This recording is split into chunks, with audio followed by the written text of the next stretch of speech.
¿Qué tal? Bienvenidos a este segundo capítulo de Rumbo a la Constituyente, este espacio que hemos generado en Revista Periodismo del Sur para que la gente se pueda informar de la mejor manera posible al momento de tomar una decisión y entender un poco qué es esto de los constituyentes, que de repente en medio de tanta vorágine de pandemia, la gente ha visto avisos, ha visto mucha publicidad o difusión de los candidatos o postulantes a través de las redes sociales, que es el único medio hoy día donde pueden manifestarse, donde se pueden reunir. Entonces, ha sido como, esa es la estrategia. Hoy día nos acompaña, la queremos saludar ya ahí con una linda escenografía de fondo, Alejandra Westermayer Fuentes, porque a ella le gusta que se le diga el nombre de la mamá, así que lo reafirmamos en ese sentido. Ella tiene 37 años, es abogada, y pese a ser muy joven todavía para esto de la política, ha estado metida en política hace bastante tiempo. ¿Qué tal, Alejandra? Te saludamos hasta ahora en la tarde desde Revista Periodismo del Sur. ¿Cómo estás? Hola Jorge, muy bien, muchas gracias. Bueno, primero que todo agradecerte por esta instancia. Estos son las instancias, los momentos que nosotros como candidatos tenemos que sacarle el jugo y aprovechar al máximo, ya que lamentablemente esta pandemia no nos permite desplazarnos y estar en terreno como quisiéramos, porque es la esencia de una campaña, pero precisamente la voluntad de ustedes en este momento, desde que ya fuimos ratificados, nos ha ayudado bastante para entregar nuestros mensajes, darnos a conocer y poder conversar con ustedes. Así que muy agradecida por la instancia hoy en día. Alejandra, cuéntanos un poco, tú eres de Puerto Montt, pero te autodenominas también que pertenece a parte del territorio que deseas representar, porque te hemos visto ahí en tus posteos que le tienes mucho cariño a Calbuco, a Maullín, a ciertas localidades que por alguna otra razón has tenido afinidad. Cuéntame un poco cómo es Puerto Montina, pero con alguna afinidad cercana. Así es, mira, yo he sido una mujer que ha hecho toda su vida en esta hermosa región de los lagos, nací en Puerto Montt, luego viví hasta los 5 años aproximadamente en Los Muermos, en un sector rural, en el campo. Luego volví a Puerto Montt, estudié toda mi vida escolar acá y estudié en un comienzo Derecho en la Universidad Austral en Valdivia, pero terminé mis estudios en Puerto Montt. Hice mi práctica judicial de abogada en Calbuco. Tú sabes que la práctica de los abogados son más o menos 6, 7 meses que tú estás todo Sí. el tiempo en una determinada comuna. Y luego de haberme titulado de abogada, trabajé con un abogado muy renombrado de la ciudad y que tenía causas por toda la región, y en ese sentido viajé mucho, conocí muchos lugares con causas en Puerto Montt, Puerto Varas, Calbuco, Maullín, Chiloé. Así que soy una persona que conoce mucho de todos los rincones de nuestra hermosa y linda región. Y bueno, también los clásicos mochileos cuando uno es más Lolita, a Chiloé. ¿Quién no mochileó a Chiloé alguna vez de su vida? Y ahora radicada en Piedra Azul, carretera austral, así que siempre Así cercana es. un poco de la ciudad, pero vinculada a zonas más Ah, rurales. sí, y siempre olvido omitir un detalle. Mi familia por el lado paterno es oriunda de Chamisa, igual eso es acá en Sí. Carretera Austral, es un poquito antes de Piedra Azul, así que todas mis raíces y mi vida está acá en esta región. Oye, Alejandra, yo creo, mira, tocaron dos temas que han sido como, si bien es cierto, la carta de presentación, no de esta postulación, más bien de tu característica profesional donde tú te has dado a conocer, va a abordar, antes de entrar en materia constitucional, que ha sido, de aquí lo voy a leer textual, que el 2018 fuiste abogada creyente y representante de la Fundación Albergando un Amigo y lograste un fallo ejemplar en el delito de maltrato animal. En ese contexto, ¿cómo ves tú la inclusión de los derechos de los animales en la nueva constitución? Porque yo hago un breve análisis. eh, se dictó una ley, hay una ordenanza en vigencia en Puerto Montt, pero aparentemente, pese a estas normas, algo está pasando que nosotros, los seres humanos, o los individuos en general, seguimos no entendiendo la existencia de estas leyes y también, por otro lado, la fiscalización del cumplimiento de ellas. ¿Cómo ves este tema insertado en la posibilidad que se incluya o se inserte de alguna manera con mayor fuerza en la Constitución? Bueno, tal como tú comentas, en febrero del año 2018 obtuvimos la primera condena por el delito de maltrato animal en Chile. Ese fue un juicio que duró aproximadamente un año.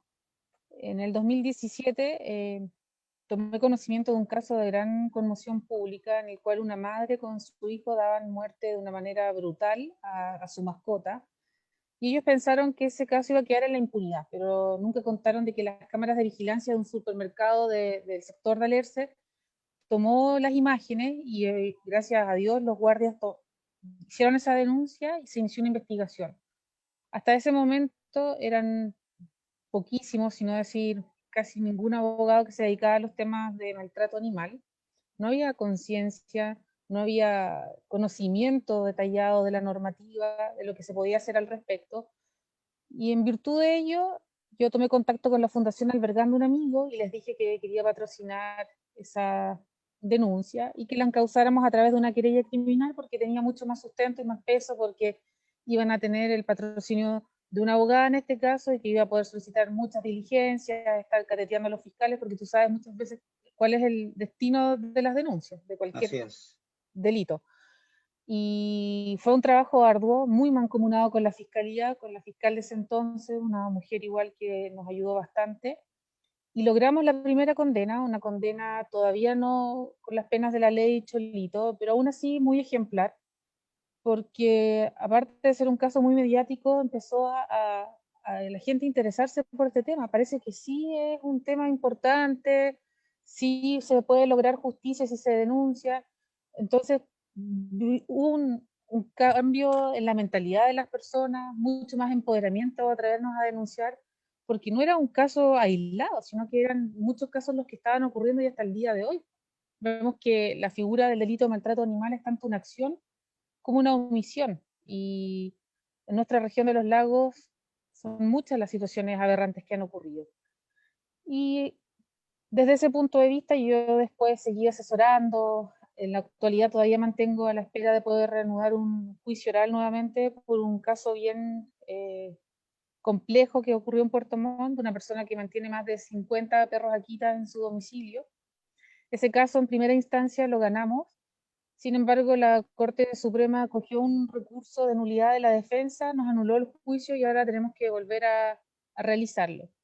Y paralelamente yo seguí asesorando, participando en seminarios, en capacitaciones a funcionarios municipales, a jueces, y se fue generando mayor conciencia. De hecho ya fueron muchos más abogados los que se fueron involucrando en estos temas y patrocinando querellas criminales. Y cuando se dio la oportunidad ahora de discutir y de analizar qué temas considera uno que son relevantes de inclusión en la nueva Constitución, se me acercaron varias organizaciones y fundaciones animalistas, preguntándome si yo estaba disponible para firmar una propuesta legal de considerar a los animales como seres sintientes y elevarlos a rango constitucional. Y para mí fue un honor, un agrado, no ¿Qué fue un significa? oportunismo, porque es algo que siempre he tenido, es un sello, yo creo, distintivo mío. Alejandro, ¿qué Dime, Jorge. significa elevarlos a rango constitucional para la gente que nos está Perfecto, viendo? Porque sí. eso, Vemos que hay mucha dispersión normativa en nuestro sistema jurídico en torno a la figura de los animales. Vemos que se regulan todavía el delito de abigeato, ahí se consideran a los claro, animales como cosas. Hay disposiciones en el Código Civil que los considera propiamente tal como cosas. Normativas aisladas, tenemos normativas del SAC, la ley de caza y pesca, pero sin embargo, consideramos que esa regulación es confusa y es insuficiente. Tú al tener leyes, en cualquier momento, tú sabes que puede venir una ley posterior y decir totalmente lo opuesto a la ley que actualmente se encuentra en vigencia. Y en ese sentido te borra todo y te genera caos, incertidumbre. Y el derecho, uno de sus fines es entregar paz social y es entregar seguridad jurídica. Y nosotros firmamos esta propuesta. Creo que soy hasta el momento la única candidata del Distrito 26 que firmó esta propuesta de, es una propuesta transversal políticamente hablando de distintos sectores. mira, eso es otro tema que es bastante árido, por así decirlo, en el sector que yo represento. Para nadie es un misterio que yo voy en el pacto Vamos por Chile. Y estos temas, los temas de los derechos de los animales, son bastante desconocidos, un poco lejanos. Pero No son precisamente prioridad, esos son no son prioridad, pero esos son los sellos que yo precisamente quiero correcto. dar. Y ese es uno de los giros, los cambios que yo quiero generar de mentalidad, porque para mí no es una visión correcta de pensar que ciertos temas son de algún sector u otro. No hay un Ya. monopolio de los temas para ningún sector, ni de izquierda ni de bandera. Creo que estamos en un momento histórico en el que tenemos que, aunque suene un tanto cliché, pero es real, tenemos que formar un solo Chile, una constitución para todas las personas, que esta constitución se haga cargo de las demandas de la sociedad. Y en ese sentido yo siento que me he abanderizado toda mi vida por los derechos de los animales y creo que hoy en día, al momento de ser candidata, es un tema que evidentemente no puedo soslayar y Correcto. que viene a consagrar en el fondo todo lo que yo he hecho. Y en el fondo es darle un sitial a ellos en nuestra norma máxima de nuestro ordenamiento y considerarlos como seres sintientes, porque está Sí. comprobado que los animales tienen sentimientos.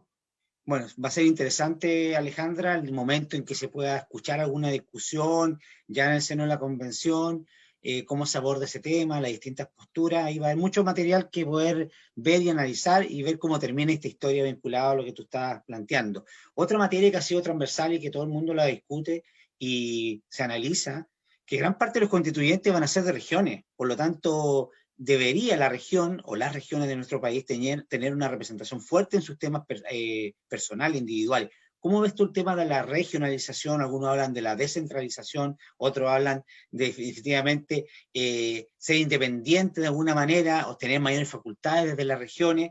Se pensó que con el Congreso en Valparaíso, en su minuto, te hablo del año 90, se iba a generar un gran desarrollo para Valparaíso. Eso no ha ocurrido por tener el Congreso allá, digo. Posteriormente se eligieron la elección de core. También se pensó que era una suerte de herramienta más. Se tiene que evaluar. Hoy día van a ser los gobernadores. ¿Cómo ves tú o cómo crees tú que debería abordarse el tema de la descentralización o regionalización? No sé qué concepto te gusta más a ti, porque depende con quién converse uno. Algunos van por un concepto y otros van por otro, pero al final todos están planteando un poco lo mismo. Bueno, son conceptos un tanto similares para que la gente igual lo entienda, porque acá es importante saber aterrizar el lenguaje y hacerlo amigable para todas las personas. Hay que partir de esa premisa. Lamentablemente los abogados tienen ese error que muchas veces no bajan su lenguaje y no se les entiende lo que hablan. Pero para mí es más correcto hablar de descentralización y ese igual es uno de los grandes temas que a mí me interesa y de los cuales creo que en este proceso constituyente evidentemente se va a tratar. De los 155 constituyentes que resulten electos, 108 van a ser de regiones. O sea, eso ya te da un margen superior a los 2/3 para generar una discusión robusta, fecunda en la materia.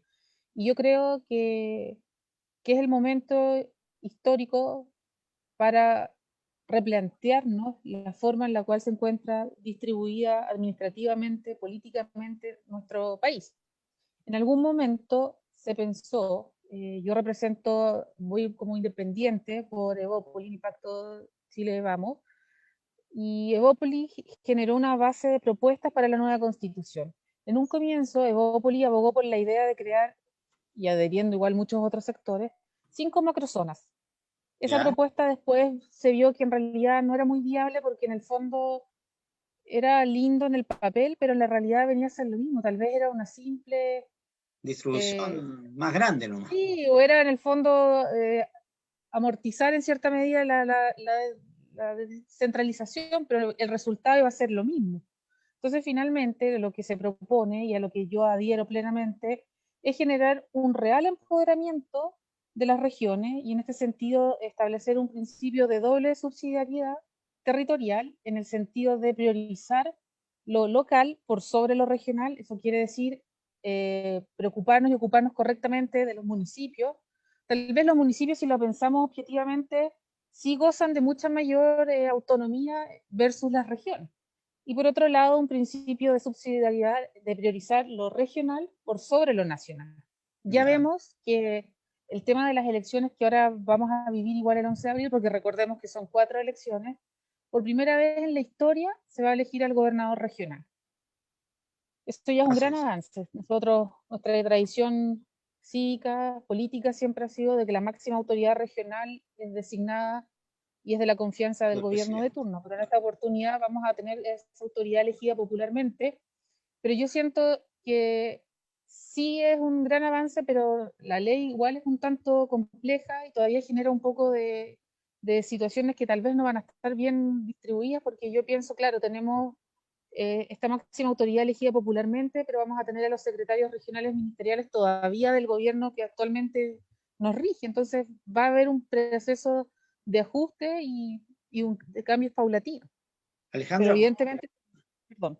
entonces, efectivamente, ese va a ser un cambio que va a haber que casi verlo en la práctica, no sabemos qué va a ocurrir, cómo se va a ir dando, y yo te quería llevar a otro plano de conversación que dice relación con Evópoli. Evópoli es un partido joven, un partido que Así es. se transformó hace poco tiempo, y en ese sentido también se han escuchado voces o ideas de bajar la edad para el derecho a sufragio. ¿Cuál es tu percepción en torno a eso? A los 16 años hablan algunos. ¿Cómo lo ves dentro de lo que es el contexto de la participación que puede haber en estos actos de significación como son las elecciones?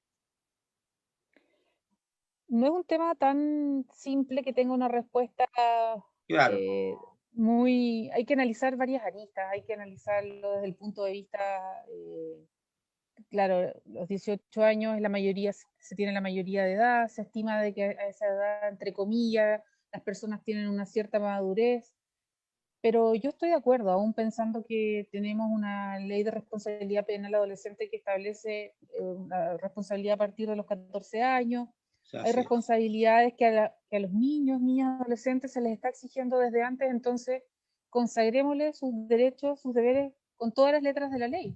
Si pueden ser perseguidos penalmente, podemos atribuirles responsabilidad por una determinada conducta, entreguémosles igual las autonomías para que ellos puedan decidir por quiénes quieren que sean sus representantes.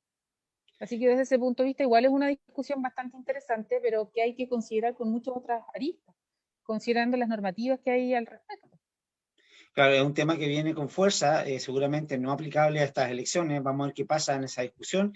Y como tantos temas que van apareciendo que a uno le parecen que pueden llegar a buena resolución dentro de la Constitución. Alejandra, ahora en un contexto más bien político, ¿cómo ves tú que esta elección de los constituyentes puede ser afectada, puede ser presidencializada o parlamentarizada, no sé cómo decirlo, porque está acompañada de una elección parlamentaria y municipal y gobernador? Entonces, eh, esta disputa que algunos quieren ver de constituyentes versus parlamentarios, ¿cómo ves? Hasta ahora parece que el ambiente ha sido bastante limpio, es decir, no ha habido como rencillas políticas en las redes sociales, todavía no parte la campaña oficial, podríamos decir que parte el 11 de marzo, pero se ve un ambiente agradable. Ahora, en la discusión en la constituyente, capaz que las cosas no sean igual. ¿Cómo ves tú esa situación con los otros, con el Parlamento, con el gobierno de turno? ¿Qué posición debe tener el gobierno? ¿El gobierno debe ser pasivo, activo? ¿Cómo ves toda esa figura que va a estar entramada cuando, si es que sales electa, es decir, lo esperamos, aquí a todos les deseamos buena suerte, por si acaso, eh, ¿cómo crees tú que va a ser ese ambiente cuando estés sentada ahí y empieces esta discusión? ¿Qué va a pasar afuera con todos los actores políticos? ¿Cómo ves eso? Bueno, tenemos que ser muy conscientes de que estamos viviendo una crisis. Hay señales de que la ciudadanía demanda cambio. Si bien y gracias a Dios las cosas se han tranquilizado, porque yo pienso que la violencia no debe ser avalada ni permitida bajo ningún motivo, eh, probablemente al momento de estar todos los constituyentes electos en el Palacio Pereira, eso se me olvidó decirlo y vinculándolo un poquito al tema de la descentralización, hay una idea loca que anda dando vueltas de que tal vez no sea Palacio Pereira el lugar donde se ¿Ya? vayan a reunir los constituyentes y están proponiendo Concepción, porque quieren decir ya, si queremos descentralización, propongamos otra sede. Ah, Lo veo un poco difícil porque ya creo que ha sido remodelado el lugar donde se va a sí, sesionar, pero sería interesante igual, sobre todo para los de regiones. Ahora, volviendo a tu pregunta, claro, muy probablemente que en esa instancia se vuelvan a generar ciertos roces, ciertos conflictos. Yo creo que es sumamente esencial que el trabajo que se haga por estos 155 constituyentes sea público, ojalá idealmente televisado, que haya una total transparencia y correcta entrega de información a la ciudadanía, porque finalmente vamos a ser 155 personas que vamos a redactar una constitución, pero que nos va a regir a todos los chilenos, a todas, y por muchos años, idealmente. Y ahora igual se genera una situación bastante compleja porque estamos en la transición de un gobierno a otro. Vienen las elecciones presidenciales, un gobierno va a salir y el gobierno, yo creo que el actual gobierno no debe tener un rol tan pasivo, debe encargarse de asegurar todas las condiciones que se den, que se generen un espacio eh, armonioso, que no hayan conflictos y que las garantías sean suficientes para que se pueda sesionar. Y ahora, el 2022, el otro gobierno le va a tocar someter a votación nuevamente, recordando el plebiscito, que tenemos un plebiscito de De salida. salida. Entonces, Sí. los roles no deben ser tan pasivos, pienso yo. Y por otro lado, también tenemos que considerar la crisis o la mala percepción que hay por parte de la ciudadanía del Congreso. Yo creo que es uno Eso de los es, temas más complejos y por algo igual la ciudadanía se manifestó eligiendo la opción de constituyentes y no que sea mixta. Entonces, esas son señales de que el Congreso también debe tener una autocrítica y aquí, claro, nosotros estamos exigiendo derechos sociales, cambiar la forma de gobierno, mayor inclusión democrática, pero el Congreso tampoco pienso yo que se las tiene que llevar peladas. Debe haber una autocrítica, un mea culpa de su rol. Hay una falta de representatividad. Muchas veces vemos que los parlamentarios que tenemos acá en la zona los vemos una vez al año para épocas de elecciones. La gente muchas veces ni siquiera conoce quiénes son las personas por las que votaron, quiénes son las autoridades electas, y yo creo que ahí también debe haber una autocrítica. Alejandro, en ese sentido, tú hablas de la gente, de los representantes en general. Eh, Cuando se inició el estallido social y las movilizaciones, y apareció el tema de la Constitución como una cosa que era necesaria para cambiar todo lo que estaba funcionando de la manera que algunas personas encontraban que no era la correcta, se habló de que era necesario, y hay que usar una frase textual, y se escuchaban algunos debates por ahí, que necesitábamos a la señora Juanita en la Asamblea Constituyente. Yo he escuchado también algunos en conversaciones con amigos, con colegas de trabajo, de que justamente porque no está la señora doña Juanita, yo no voy a ir a votar.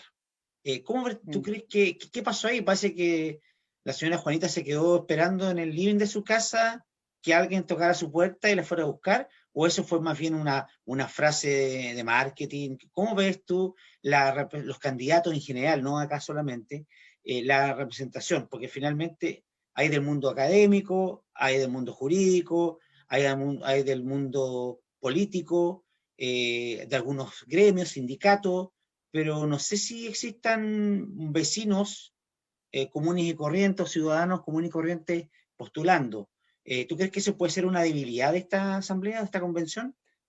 Mira, yo creo que esa fue una de las tantas falsas expectativas que se generaron. Yo creo que yo nunca vi como algo viable de que una señora Juanita, un señor Pepito se encarguen de redactar la Constitución, porque, a ver, ¿cómo lo puedo explicar sin que suene un tanto incoherente? Esto se tomó principalmente por los partidos políticos.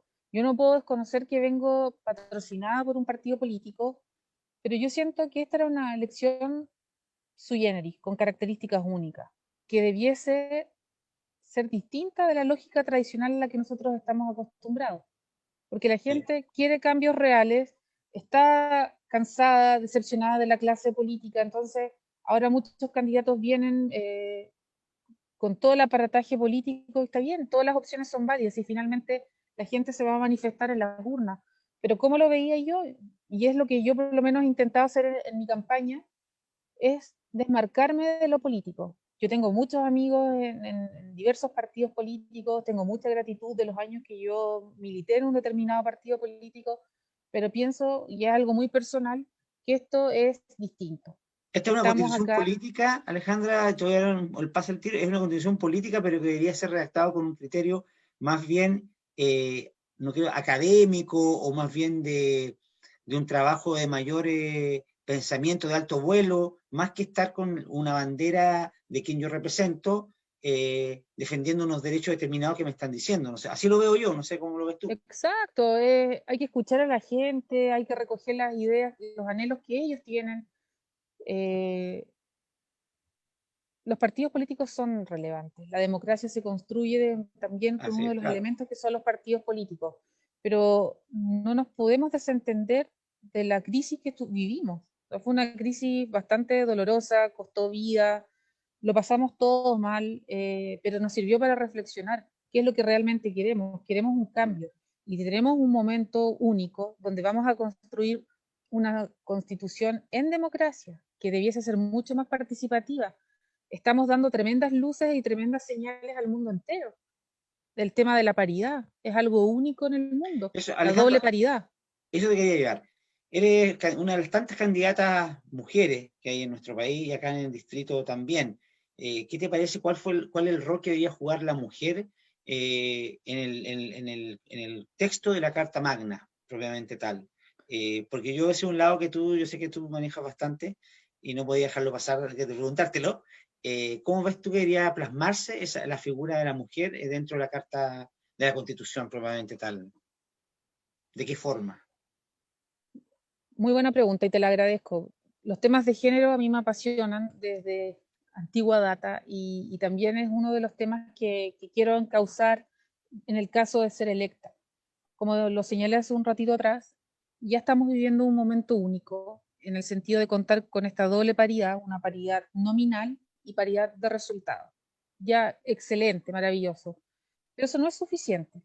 Si estamos diciendo que vamos a construir una constitución sumamente democrática, participativa, escuchando todas las voces de una sociedad, también esa constitución se debe encargar de consagrar una perspectiva de género, y una perspectiva de género de una manera trascendental. Y eso también es un tema bastante resentido y un poco desconocido al respecto. Yo he tenido que salir a desmitificar varias cosas. Aquí lo que en el fondo hay que decir con toda la claridad es que lo que nosotros queremos y lo que yo pregono es que no establecer una distinción de que las mujeres son superiores a los hombres y el hombre es opresor y el patriarcado. No. Hay una norma trascendental en nuestra Carta Constitucional dentro del catálogo de derechos fundamentales, que son los derechos para todas las personas, la igualdad ante la ley para hombres y mujeres. Es muy linda esa frase, como se encuentra consagrada, pero nosotros tenemos que preguntarnos, ¿esa igualdad ocurre realmente? ¿La tenemos efectivamente? Y yo pienso que la respuesta es no. Podemos revisar nuestro Código Civil. Hasta hace poco se eliminó una norma que era bastante obsoleta, el impedimento de contraer segundas nupcias luego de 270 días, un impedimento solo para la mujer. O sea, imagínate, Claro. hay una disposición igual a propósito de los contratos de arrendamiento que habla del buen padre de familia. ¿Por qué del buen padre de familia? Y hay una moción de un grupo de parlamentarias, igual de Chile Vamos, que propuso cambiarla por persona razonable. Son ciertas sutilezas que, si tú te das cuenta, generan una tensión y una discriminación en el ordenamiento jurídico, pero tal vez lo más relevante es hacernos cargo de una vez por todas, de una manera integral, del fenómeno de la violencia hacia la mujer. Uno de los mayores problemas, de los mayores flagelos que tiene nuestra sociedad, aparte de la delincuencia, de la drogadicción, es el femicidio. Al año son muchas las mujeres en nuestro país que eh, mueren en manos de quien supuestamente la ama, de su pareja. Y nuestra región de los lagos tampoco ha estado exenta de esos altos índices. Entonces vemos que la figura, tal hoy como se encuentra concebida hoy en día en el Código Penal, no ha dado bastos, no ha dado solución al problema de una manera correcta. Las mujeres siguen siendo ciudadanas de segunda categoría y no encuentran una satisfacción muchas veces a nivel interno de sus derechos. Y ahí tenemos que reconducirnos a nivel internacional y explicándolo muy sencillito para que la gente Sí. igual lo entienda. Nosotros tenemos tratados de derechos humanos internacionales que protegen a la mujer. Del 79, la Convención para eliminar toda forma de violencia contra la mujer, después la Belém do Pará en el 94. Imagínate, 1979, 1994. Nosotros estamos en el 2021 y todavía no entendemos que hombres y mujeres son iguales ante la ley y la mujer debe asegurarse una vida libre de violencia. En realidad todas las personas. Así Pero es. es un tema que a mí me interesaría mucho que se discutiese. Si finalmente Bueno, aquí uno no llega con la constitución lista bajo la manga, sino que son temas que uno en su estudio, en su trayectoria, en los diversos trabajos que ha hecho, cree que son los momentos necesarios para sentar las bases para la discusión, porque finalmente eso es lo relevante. Yo bueno, puedo estar No, bueno, Perdón. Alejandro, yo creo que ese va a ser un tema que se va a discutir mucho. Hay distintas posturas, algunas más extremas, otras más al centro, otras ya totalmente contrarias. Así que va a ser Mm. una discusión que va a estar seguramente en la mesa. Eh, Mira, nos va quedando poquito tiempo. Yo solamente quería también preguntarte para finalizar, y te he visto que has estado también metida en ese tema, el tema de incluir a las etnias en la Carta Constitucional. Creo que has tenido algunos encuentros, vas a tener algunos encuentros con algunas etnias o algunas personas que llevan este tema también para discutirlo en la Carta Magna. ¿Cómo brevemente, cómo lo puedes que Chile es uno de los pocos países de Sudamérica, creo que no tiene contemplada nuestras etnias como integrante o parte de la Constitución?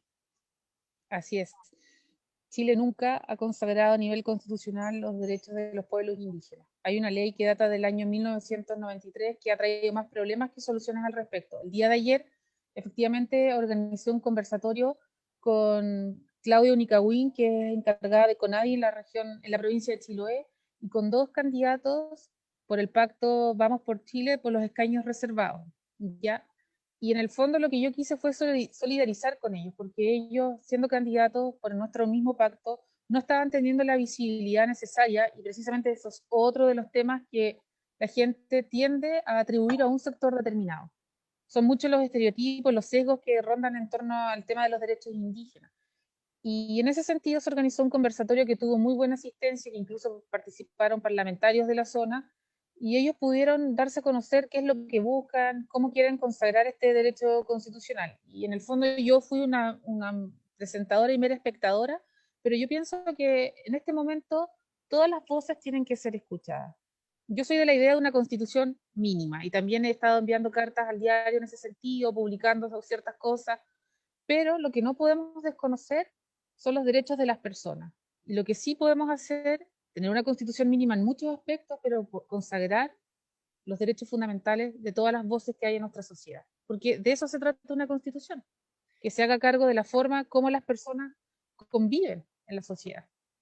Bueno, Alejandra, hemos conversado alrededor de 30 minutos sobre distintos temas. Siempre quedan temas en el tapete, seguramente tú lo irás tocando en alguna columna de opinión, alguna carta al director, en algún conversatorio, pero también un poco la postura de lo que yo leo de tu postulación es que no hay temas propios de un sector, que te estás metiendo o te metes o te asumes más bien en temas que de repente se asignan a un X sector, pero que esos temas también son pertenencia de todos. Y eso yo creo que puede traer una buena mirada de la discusión, como dices tú, para llegar a buen puerto. Alejandro, te queremos agradecer las palabras de despedida para que tú nos puedas contar tu impresión, los últimos detalles de lo que va a ser esta postulación que termina el 11 de abril y que estamos en pleno febrero, con mucho calor, y que tú con buena energía y obviamente en Piedra Azul, pues bien custodiada de esos hermosos árboles que te estén a tu espalda. Así que te despedimos. Las palabras de despedida también para ti.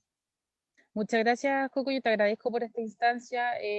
Maravilloso contar igual con un periodismo de calidad, un periodismo serio, objetivo, y ese es el trabajo que tú haces, y darnos una visibilidad a nosotros, a los candidatos. Es muy enriquecedor este tipo de conversaciones. Te lo agradezco. Ojalá en marzo se pudiese volver a replicar. Y yo en el fondo el mensaje que quiero entregar, yo siempre he sido una mujer que ha estado dedicada, por así decirlo, a la lucha de las causas imposibles, un tanto utópicas, siempre preocupada de los que están en una situación desprotegida, desventajada en nuestra sociedad. Y es un sello que siempre he tenido y que no se va a acabar el 11 de abril, que va a seguir por siempre, pero creo que llegó el momento de poder entregar todo lo que he hecho, todo lo que sé en este momento constituyente. Así que te agradezco mucho por la instancia, y espero que en algún momento podamos retomar este tipo de diálogo, porque se hace muy poco el tiempo. De todas maneras, Alejandra, te agradecemos y a nuestros amigos que nos están viendo, los dejamos invitados para la próxima misión de Rumbo a la Constituyente a través de Revista Periodismo del Sur. Que estén muy bien, nos encontramos como siempre a través de las distintas redes sociales que tenemos. Que estén muy bien, chao. Muchas gracias. Chao, chao.